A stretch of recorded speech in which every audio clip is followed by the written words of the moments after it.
You're live. Hello, I'm Priestess Candace Ross here at the Temple of Goddess Spirituality dedicated to Sekhmet. And today I'd like to tell you a little bit about the temple founder, Genevieve Vaughn. Many people ask how the temple got to be here in the middle of Nevada, and I'd like to explain that to you. Back in the late 1960s, Genevieve Vaughn and her husband were visiting Luxor, Egypt, and they had been trying to start a family but not having any luck. So at some point on the tour, Genevieve saw a statue of Sekhmet, and the tour guide said Sekhmet was a goddess of fertility, that Genevieve could ask for something but she had to make a promise in return. Well, Genevieve thought, what do I have to lose? So she walked over to the statue of Sekhmet and said, Sekhmet, if you bless me with children, I'll build you a temple. And before Genevieve left Egypt, she was pregnant with her first of 3 daughters. Now we're going to fast forward to the late 1980s, and Genevieve is right up the road at the test site here in Nevada, protesting nuclear weapons. And she looks around and said, this is where that temple needs to be. She'd said that she'd always intended to keep her promise, but didn't want to put it just anywhere. She felt it needed to be someplace special. And here she thought was a place that needed some positive feminine energy. So she purchased a piece of land, which is 20 acres, and on Columbus Day 1992, she ceded the property back to the Western Shoshone, who she feels are the true owners of the property.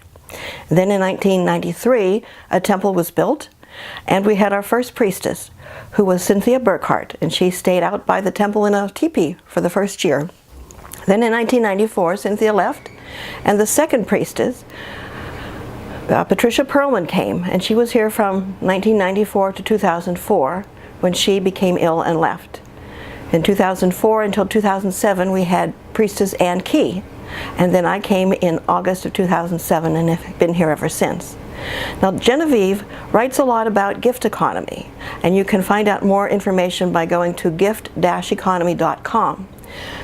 She's a writer. She's written many books, books for adults, books for children, and she's given lots of money to lots of different organizations over the years. I'd like to share with you a bit about her vision for the future. Genevieve says, I see a world where direct giving, not exchange, is the economic norm. I believe that there should not be a division between the economy and the rest of life. The gift economy creates and requires a different culture. Abundance is available at the local level. Children are brought up in love and safety, and their disposition is toward satisfying the needs of others. Child care is shared. Schools do not distinguish between male and female roles. All are taught to nurture.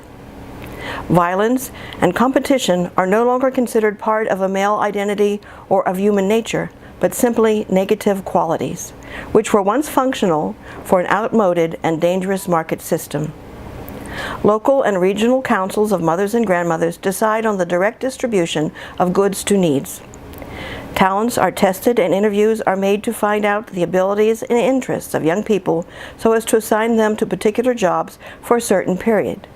It is easy to change jobs, and bureaucracy is minimal. There is a gradual move of people out of the cities back into the countryside. The internet is useful for identifying needs and resources, and for regional and international connections. Environmentally safe technology has improved transportation so that everyone can travel. But because of localization, many people use horses and bicycles for everyday moving around. Festivals of giving and celebration punctuate the calendar, and rituals mark different stages of life. There are free stores where people can get things they need, but the psychological and spiritual benefits of giving and receiving person to person has been recognized.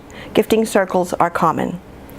There is an experimental mentality, and people are open to trying out new types of social organization, beginning on a small scale. Laws would only be necessary until the whole society could understand itself well enough to abolish them. Finding the deep patterns of human psychology would be an important and sacred task. Blessed be.